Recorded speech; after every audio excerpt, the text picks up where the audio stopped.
Hi guys, Mrs. Smith here. I am going to tell you a story today. It is a story about the Magna Carta, and we're going to tell the story in pictures. So, after King Richard the Lionheart died in battle following the Crusades in April 1199, so a long time ago, his younger brother John became the new King of England. Now, over the early years of his reign, a combination of higher taxes and unsuccessful wars led many English barons to become upset with King John. After all, who wants an unsuccessful war? Barons were the wealthy landowners in the feudal system who provided soldiers for the king. Now, in this age, a king had to be strong. Kings were expected to protect their people, maintain law and order, and ensure that people were treated fairly. And in return for this, the barons and the rest of the country would serve the king. Kind of sounds a little bit like social contract theory, doesn't it?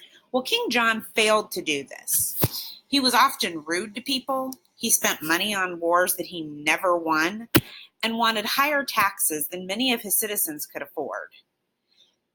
The barons didn't know what John was likely to do next.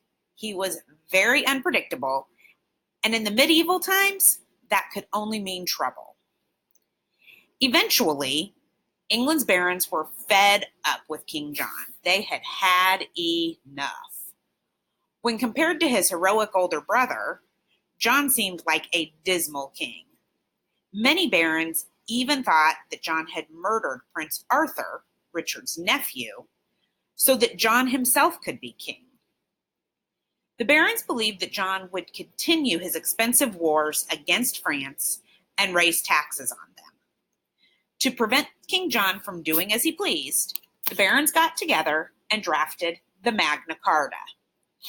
This set of rules that England's kings would have to obey protected the rights of the barons and limited the king's power.